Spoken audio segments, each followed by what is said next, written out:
欢迎收看第1163期北京不静音。今天呢，我们来聊聊中国人手里的钱啊。那经常有人说呢，中国人不是没钱啊，都变成存款了啊。也有人说呢，中国的大部分的财富啊，集中在少数人手里。毕竟改革开放说允许少部分人先富起来嘛。那先富起来之后，怎么能带动其他人也富起来呢？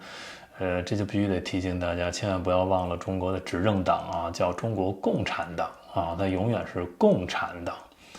那就有人说了，我们能不能这个劫富济贫啊，把这个富人手里的钱是吧，他也不需要那么多钱，发给穷人不就好了吗？我觉得我们今天就从这个地方开始聊起吧。其实很多中国人是并不害怕共产这两个字的啊，因为他觉得共产不到自己头上啊，他觉得你如果有一天啊，共产党又要打土豪分田地了，那你首先要共产的是现在这些企业家们嘛，这些亿万富豪啊，对吧？那我一个普通人，一个月工资就这么几千块钱，银行里也没多少存款，你共产跟我有什么关系呢？我们今天就来讲讲啊，到底有没有关系？我觉得我们从上往下走吧，啊，就从钱多的到钱少的，一层一层往下去剥离啊，看看中共如果想要共产你手里的钱啊资产的时候，它到底有多少种手段啊？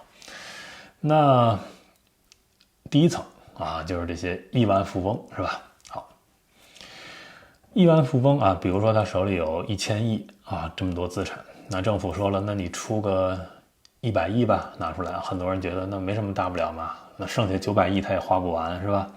其实这个就是第一层陷阱了，就是我们讨论财产权的时候，并不是说，这个人手里剩多少钱啊，重要的是说，谁有权能决定他手里能剩多少钱，这是两个完全不同的问题，对吧？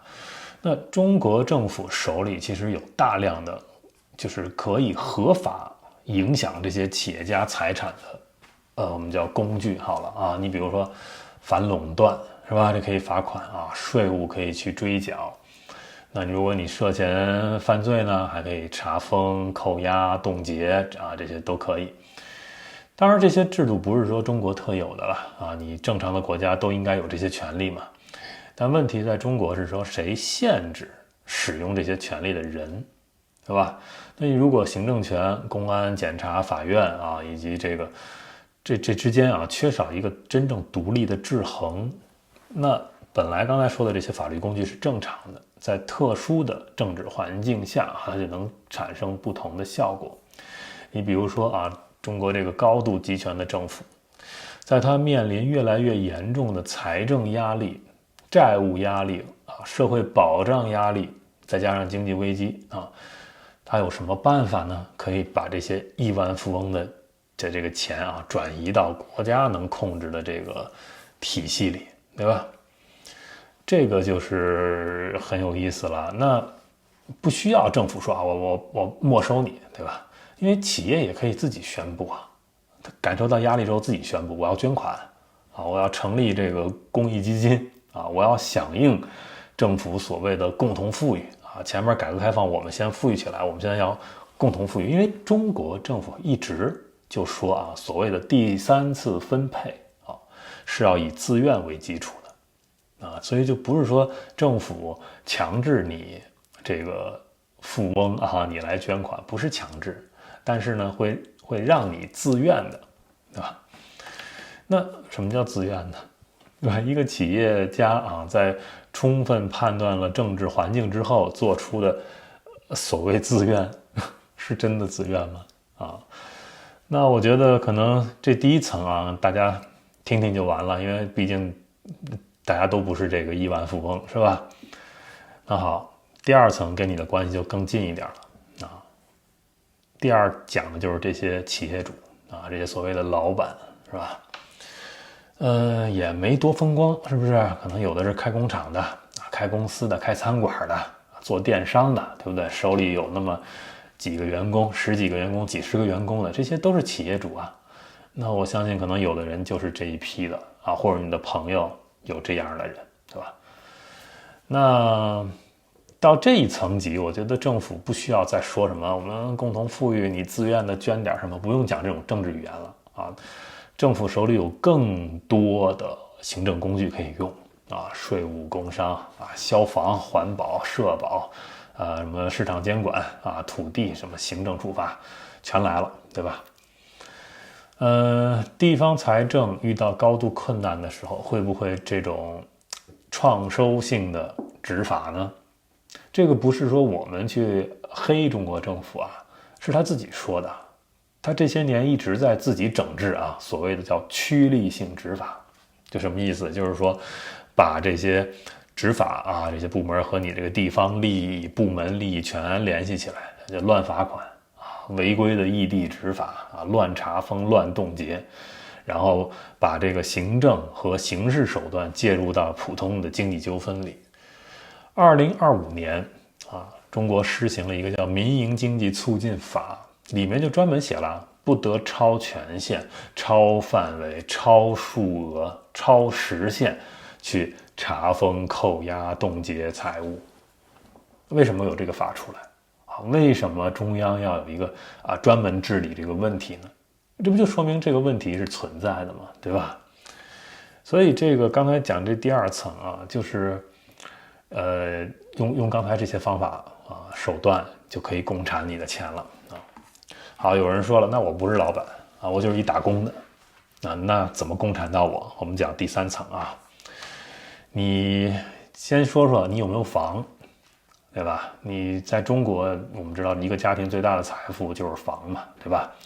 不是什么股票啊，不是现金流啊，基本就是最大就是房。那你有房的话，基本就在中国，你可以算是一个中产或者小中产吧啊。那这个就有一个问题了，你这些人啊，怎么去共产你的钱？那就从房子开始聊吧。我们就比如收房产税，对吧？那房产税不能算是共产，是吧？因为很多民主国家也有房产税，但是呢，我们得分析另外一个问题，就是当一个政府啊越来越难以从这个经济增长带来的这个财富增量中获得收入的时候，那他就只能关注这些居民啊，你已经积累下来的这个存量财富了，只能打这个主意了，对吧？中国的土地制度是很特殊的，对吧？因为你这个城市土地是属于国家所有的啊。你说我北京有套房，上海有套房什么的，这个只是说那个房屋本身属于你，那个土地不属于你，对吧？所以他完全可以去征收这些税啊。这么拿出来说啊，这个房子这块是一回事。好，那我们现在说第四层啊，那你没有房子，好吧？你说我就是一个纯打工人，我连房子都没有，那我是不是无产阶级了？还真不是，对吧？你有没有存款呀？对不对？因为中国人喜欢存钱呀，对吧？存钱干嘛？看病、养老啊，孩子教育、失业什么一堆的事儿应急。那这就是中国这个公共福利嘛，不能给人安全嘛，对吧 ？OK。那这些钱你不敢花，你存下来，好，那你只能存下来嘛，因为中国没有太多可以投资的渠道。那中共可以干嘛呢？就是限制你的这个财产的叫处分权啊。你比如说啊，你的钱总归是人民币啊，你出不去是吧？每人每年等值5万美元，只能换这么多。假设你有1000万的人民币的存款啊，那你不可能明天你就全都换成美元汇到纽约去，对吧？你不可能，你有钱，但是你不能这么汇啊，不由你决定是吧？你就说你打开你的手机 APP， 银行上这个 APP 啊，写着你的名字，里边写着你的钱数，但是真的完全属于你吗？很多中国人不理解，就是完整的财产权包括拥有权、使用权、收益权处分权，还有我前2天讲的退出权，对吧？就是说我有没有自由把我的资产转成另一种资产啊？我离开你这个金融体系，进入另一个金融体系，你有这个自由吗？对吧？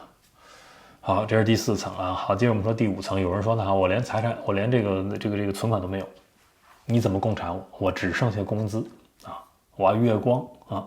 好，我们来聊聊这个事儿啊。我觉得，你其实还不是完全的无产阶级啊。你拿什么去换工资？我们这么说，你是拿你的劳动去换的吧？啊，无论脑力劳动、体力劳动，你是拿这么着去换的。好，假设你一个月5000块钱工资，我们也先假设你这个月没有月光吧，啊，你没有全花掉，你还剩2000啊。好，这2000实际上是什么？你想想，等于是你把你一个月的生命啊，用来去劳动换出来的钱啊，你花掉3000，剩下这一小部分你存起来了。那你今天没有消费，你希望用在未来，是吧？好，那中共怎么共产你这部分呢？他都不需要知道你是谁了，不像那些富翁啊，他都不需要知道你的名字啊。他有一个办法叫通货膨胀啊。当然了，正常的温和的通胀啊，绝对不能算共产，对吧？只是帮助大家理解啊。但是我们说的是极端的财政跟货币条件下，通胀是可以达到这个共产的效果的啊，就是财富的重新分配。对吧？你比如说你有10万块钱啊，你打开银行 APP 啊，上面写着1后边5个0，对吧？啊，1分没少，是不是？那你觉得你保住你的财产了吗？一旦通胀啊，你原来比如说你100块钱能买到东西，你现在要花200块钱你才能买到，那你银行里那10万还真的是10万吗？就实际购买力已经减弱了，甚至消失了，对吧？这就是通胀的威力啊！啊，他不需要去查啊，你有没有公司，你有没有房子，你有没有交税啊，你需不需要罚你的款？不需要，一个通胀，对吧？都不需要警察来敲你的门，不需要法院判决、查封、扣押，什么都不用啊，也不用宣布说啊，我们从明天开始啊，变成一个彻底的共产国家啊，你的财产全都充公了，不需要，你每天照常上班啊，工资照发，你银行账户里的钱1分也不动这个猫腻给拿走啊，但是你原来可能5000块钱能维持你的生活，现在需要1万了，这就是一种财富稀释啊，对吧？而且这个事情最残酷的地方啊，就是说穷人比富人更难逃，因为啊，一个亿万富翁啊，比如刚才我们说他有1000亿啊，100亿被这个国家拿走，说我们共同富裕吧啊，捐了啊，自愿的，好，但是他有很多财产啊，他有这个企业的股权呀，他有各个全球各地的房地产呀、黄金、美元，对吧？艺术品等等的。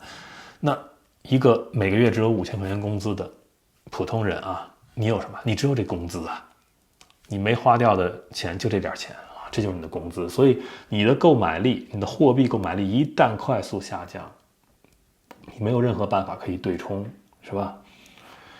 所以你看，这就是，但是这个还不是最底层。啊，还有最底下一层的最狠的招啊，这个是真的是配得上共产这2个字啊。什么呢？就是最彻底的方法，让你的财产这个概念消失。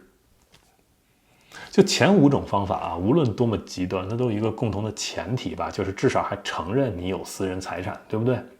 政府向你征房产税，至少得先承认这房是你的吧，你才会交你自己的房产税吧。那政府冻结你的这个存款，那也得先说这个银行账户属于你吧，对吧？都是属于你的呀。然后好，通货膨胀稀释了你的这个购买力，那无论如何，那个钱哪怕不值钱啊，但是还是属于你的，是不是？好，这最后一种办法啊是什么？就是我完全的不需要这些什么税收啊这些东西了啊，整个把经济恢复到这，其实中国人都经历过，对吧？就是计划性的啊，计划性的，然后所有的这些什么生产资料啊，就是高度的公有化啊，私人企业直接国有化啊，或者集体化啊，农业集体化啊，价格由国家集体这个计划制定。生产多少钢，生产多少粮食，生产多少煤什么的，生产完之后这些资源往哪儿去分配啊，全都由国家来计划决定。好，到那个时候，假设你还有个银行 APP， 假设你里边还有钱，还有什么意义呢？对吧？这钱你也换不出美元，然后在中国你也没地儿花，这完全你的这个私有财产的概念就没有了，对吧？那比如说大家很熟悉啊，一说起粮票是吧？现在很多中国年轻人觉得这就是一个什么收藏品啊，爷爷奶奶那一辈的传说是吧？但是是可以回来的，它不用印啊，电子粮票就可以了，是是吧？所以中国有过长期的靠这个票证供应的年代有什么布票、邮票、肉票、糖票、自行车票，各种票，是不是？那这个事情就很有意思最后就是说，国家不从你这里拿走任何的钱，实际的钱什么都不拿，但是呢，它能决定你能得到什么。跟你的钱完全没关系了，就是你的完全进入到一个配给制度的体系里了，等于私人财产的意义都发生根本变化了，对吧？你再往前走一步，大家更熟悉了，人民公社是不是？1958年开始了，大家一块吃这个大锅饭。那这个事情重要的不是说大家在一块吃饭，是吧？而是说你个人和家庭，你作为独立的经济单元本来的你这个空间极大压缩，最后就是说。你的土地当然早就已经合作化了生产集体组织了劳动也是集体安排你的收入分配和集体这个体系高度绑定所以我觉得这个才是共产真正走到很深的地方的样子。